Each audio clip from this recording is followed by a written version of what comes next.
Another one, you know, by the Ackman himself. Dark time for the video game industry. You know, since it's a very recently, yesterday, you know, posted on. I think we're covering it, you know. See what happens this time. Still going off of the Typhlosion leaks. Those are always gonna be hilarious no matter what. I don't care. It's just so bad. It's so bad. Anyways, YouTube, if you guys enjoy my content, do not forget to like and subscribe because it does help me more. It helps me a lot. And, you know, if you want to check more of my videos out, I do upload 2 videos daily. So, you know, I always got to keep that content rolling. Besides that, though, I also record all of these live. So if you want to be here for the live streams, you know, pass by, follow me on Twitch. Besides that, though, ow, goddamn, abusive. So let's get right into it. Goddamn. Buddy, this is the Act Man here. What's up? And today we're going to talk about emulation, piracy, and the preservation of video games. Yar har fiddle-dee-dee, being a pirate is all right with me. But these topics have garnered a lot of attention in the last few years, and there's a good reason why. Video games have been around for over 4 decades, but so many older classic titles are not easy or affordable to play. There are so many roadblocks that make it extremely difficult sometimes to just play an older title. And if we're not careful, we might lose a huge part of gaming culture, and what a tragedy that would be. That's why we need to preserve it somehow, some way. But unfortunately, copyright law across the world is totally fucked, and publishers will do everything in their power to fight emulation and preservation. And at the same time, they'll refuse to offer alternative ways to play and experience older media and to purchase their products. It really just comes down to, let me give you money. I want to give you money, Nintendo. What? Yes, today we're talking about copyright and the laws around video games and why it means we just can't have as much fun as we should. Right, let us be educated. Recently, the video game industry unfortunately took a massive L. How Do so? not post F in the chat, post L. Now don't be fooled, the game industry itself didn't do anything explicitly wrong. That's a first. Instead, it was the US Copyright Office. Yeah, get a load of this article from Games Radar. Publishers are absolutely terrified, quote, preserved video games would be used for recreational purposes, unquote. So the US Copyright Office has struck down a major effort for game preservation. People play video games for fun? It's not true. That's impossible. What? Since when? Never. I don't believe this for a second. Recreational purposes? Yeah, the article really has a good headline. But if you actually look at the case that was filed, and by the way, we're not going to go through all of this. I don't think I'm qualified for that. And you can read this entire thing on your own if you want. But if you actually look in the case file, it'll say the ESA, which is the Entertainment Software Association, contended that there would be a significant risk that preserved video games would be used for recreational purposes. They further agreed that the expanded exemption would give preservation institutions too much discretion regarding how they provide remote users access to preserved works. They believe that removing the premises limitation would also adversely affect the existing market for older games. Basically, what this is saying, what this is all about, is there was a team of video game preservationists who wanted to make it easier for scholars, historians, researchers, and preservationists to check out digital games that run through emulators. And this would have made it much easier for these people to get access to older games to learn more about the medium of video games as a way to preserve and document this part of our culture. Now, I could be wrong, but I interpret what they're doing, companies like the Video Game History Foundation and the Software Preservation Network, what they're trying to do is basically establish the video game equivalent of the National Film Registry, which preserves movies for their historical, cultural, and aesthetic contributions, right? Yeah. Basically, this movie is important, let's preserve it. So what the preservationists are trying to do is remove the single user limitation for preserved computer programs. And these changes to the DMCA, from my understanding, would have only affected games that are no longer being published or sold by these publishers. Basically, hey, if you're not gonna sell this anymore, can we at least preserve it in this small group of people so we can study these games without having to fucking find a Sega 32X? Yeah. That's kind of the whole point, is that game publishers are in this super weird position where they don't want people pirating or emulating some of their older games, but they also don't offer a way to purchase them and make that easy in the modern day. It's no longer possible to make Nintendo eShop purchases for Wii U and 3DS. What? But I'm willing to pay you. Here. Nope, no purchases allowed. Don't So you dumb. have a Switch eShop? Yep. So you could make your legacy content available there at any time. That makes sense to me. Then do it. We currently have no plans to offer classic content in other ways and also don't pirate our games. And there are so many technical problems and hurdles to overcome to play some of these older titles. All you need to do to know this is watch some of those old angry video game nerd videos and see how much trouble he has to go through hooking up all the systems, finding the games, making sure this console actually works. It's a huge pain in the ass, and that's why emulators are so popular. They remove a lot of the technical hurdles that get in the way of just playing these old games. Now, if you're wondering why this is important at all, well, take a look at this study from the Video Game History Foundation. Now, that sounds like an evil company, doesn't it? No doubt pawns of the deep state. But they did a study and found that 87% of classic video games are completely unavailable. They say, imagine if the only way to watch Titanic was to find a used VHS tape and maintain your own vintage equipment so that you could still watch it. And what if no library, not even the Library of Congress, could do any better? They could keep and digitize that VHS of Titanic, but you'd have to go all the way there to watch it.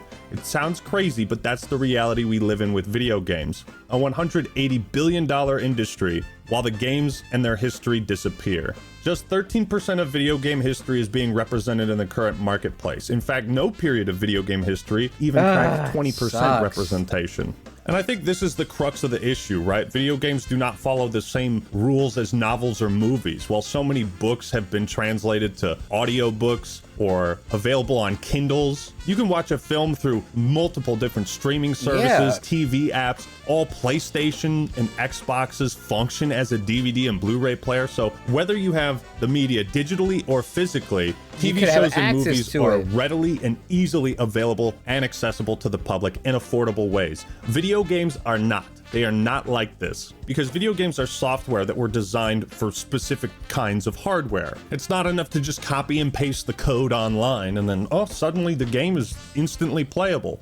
So what are people going to do in these instances where they want to play a classic video game? Emulate Are they going to go to their local library or just pirate it and emulate it? Yeah. They go on to say this is where libraries and archives should come in. Anyone should be able to easily explore, research, and play classic video games in the same way that they can read classic novels, listen to classic albums, and watch classic movies. But outdated copyright laws are preventing institutions like ours from doing our jobs. If you think about movies, like there's not a single person on this planet who was alive before movies were invented.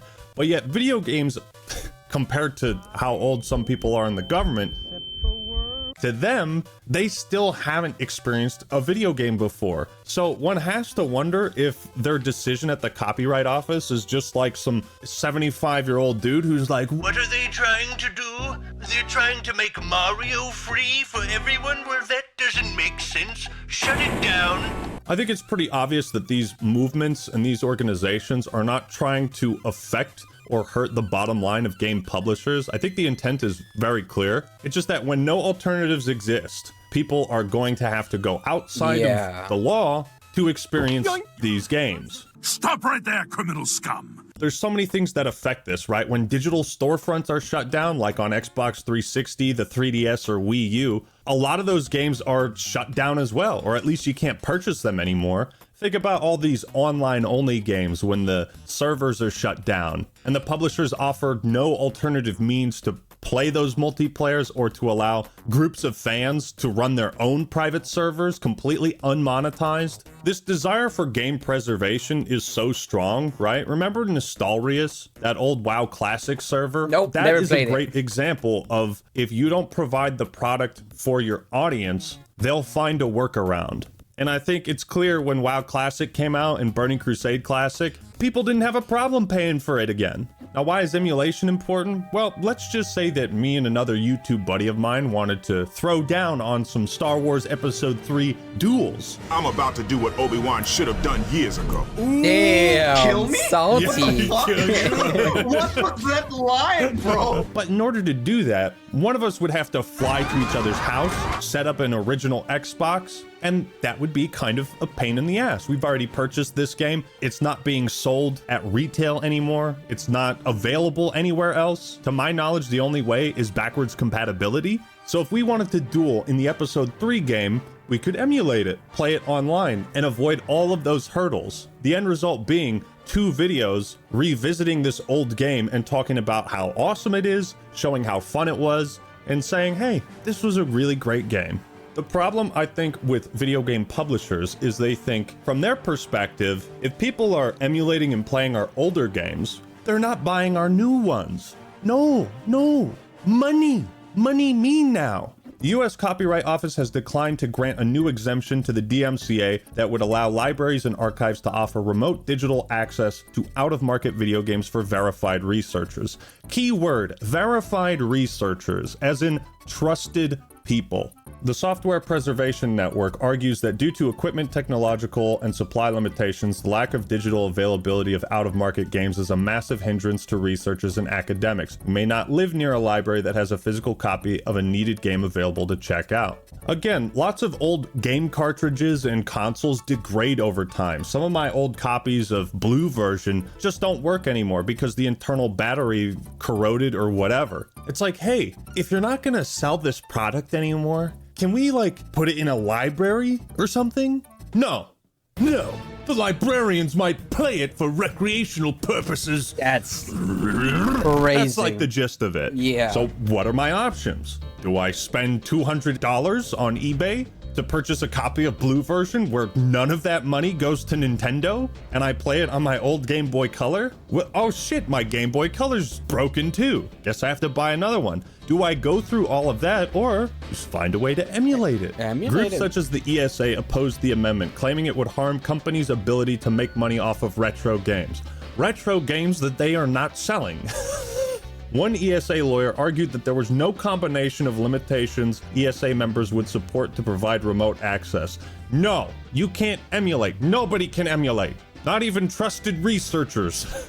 In the end, the Copyright Office sided with the ESA, stating that the SPN did not show that removing the single user limitation for preserved computer programs are likely to be non-infringing. Now, the thing that sucks about this is that apparently they only get to make their case once every 3 years. So by the time 2027 comes around, maybe the Copyright Office will swing the other way on this. Now, this is why it's so cool to see Nintendo slowly but surely offer ways to emulate their games through the Switch Online emulators for NES, Super Nintendo, Sega Genesis, and N64. And while these are great strides, it's not enough. Many companies and organizations are doing their best to fight for video game preservation, like limited run games, allowing me to play Jedi Academy on the Switch. While there are certainly people who pirate games solely because they don't want to spend money on them, it shouldn't be the case where piracy is doing more for game preservation than the companies do. Themselves, In what world does it make sense that Nintendo would release all of these digital games for Wii, Wii U, the eShop, 3DS store,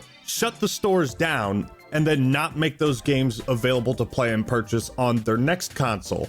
In what world does that make sense? It's like they clearly have the capacity and resources to do a lot more, but they just don't. If companies want consumers to feel comfortable and safe investing in a digital library, then wouldn't it make sense for both parties if, say, the Nintendo Switch Online account would transfer all of that person's digital purchases to whatever the next console is? I mean, think of how long it's been since they came out with Blu-ray players. Absolutely not, because then they would be forced to not make as much money. That's what Larry Black Ops does. There's some DVD. You might have bought skins and everything. You might connect to one game from another, but you cannot, even though every fucking Black Ops is, you could play Black Ops 6, Black Ops Modern Warfare 3, Black Ops Modern Warfare 2, and 2019 from the same thing. Your skin purchases from the store and progressions do not transfer in any way, capacity, or in anything,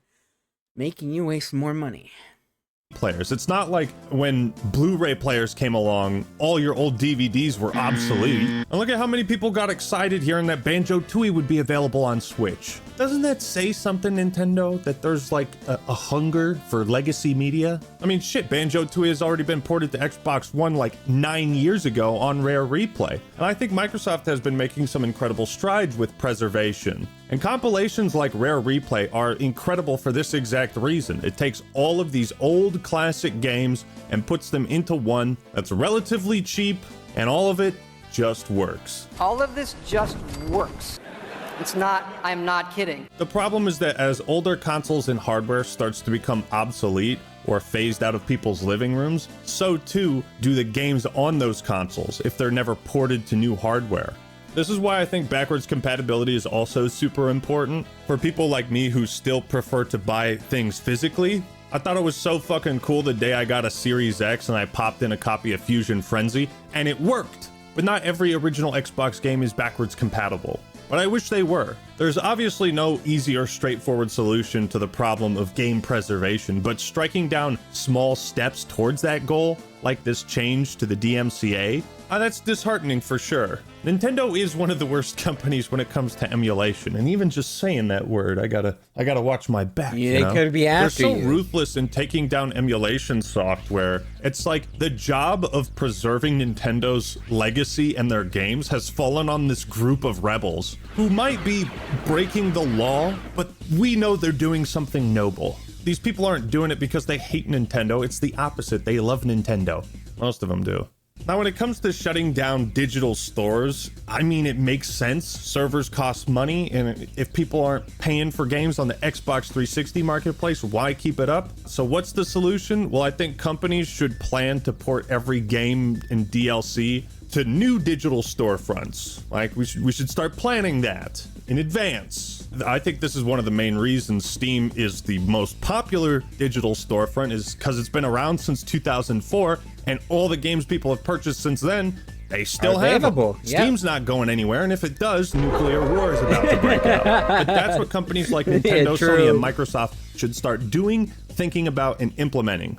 At the same time, though, for some games, there's just not enough demand. In a perfect world, the next Nintendo console would have every Nintendo game that's ever been published available to purchase and play. But that's not exactly realistic to expect any company to do. And I suppose for some games that wouldn't be profitable to put in the effort, so it's not entirely reasonable to expect Nintendo to do that, but that's exactly where game preservationists come in, because those guys can fill in the gaps. Where Nintendo, Sony, or Microsoft don't want to bother with a certain game or title, or don't think they're gonna make a profit on it, let these guys preserve it at least. I guess that's what I'm trying to say. Now, it's important to play devil's advocate and understand why publishers and corporations keep opposing video game preservation. Copyright can be a slippery slope, and any concession they give could open the floodgates and allow tons of bad actors to exploit whatever this new system would become. But as long as companies like Ubisoft are insisting that we should get used to not owning our games, we need to continue this fight, and we need to keep talking about it. We need to keep talking about things like the Stop Killing Games initiative, because like with the Battlefront 2 loot box fiasco, the only way things are going to change is if we make our voices heard. I think video game preservation and emulation is treated by publishers and companies like Nintendo as some kind of massive threat to their bottom line, but they don't do enough to offer these games in a way that's accessible and affordable for the average Joe. And what groups like the Video Game History Foundation are advocating and asking for, I think would have little to no effect on publishers' bottom line. The fight for video game preservation is a fight about preserving video game culture, nerd culture. And it's not like this would have made piracy legal, but ultimately this is a huge blow to game preservation, and it's disheartening to see. But I thought I'd do my best to at least raise awareness of it, keep people informed, despite how nerdy it is to say all this, we don't want to lose this culture. Imagine a world where you wouldn't have to pay like $800 for a Philips CDI to play those old Zelda games, But yeah, it sucks that this is the way things went down. Hopefully in 3 years, we'll be singing a different tune. But what do you think? Are you a pirate? Is Nintendo trying to sue you for downloading an emulator? Let me know Nope. your thoughts and opinions in the comments below. Like the video if you enjoyed it, and subscribe to the Act Man for more awesome content. Alright everyone, that's all I got for today. This is the Act Man signing out. Peace! That wasn't bad. I gotta say though, definitely a lot to take in there. I agree with the sentiment of companies should definitely at least get the most popular type games emulated, or not emulated, brought to all their newer consoles as a purchase. And I feel like at that point, like you said, the preservationists should take out the games that are just not selling and they're not planning to, like, you know, be able to be viable anymore, right? I feel like that makes sense. That's, you know, it makes sense fully, but it's probably not gonna happen, at least not anytime soon.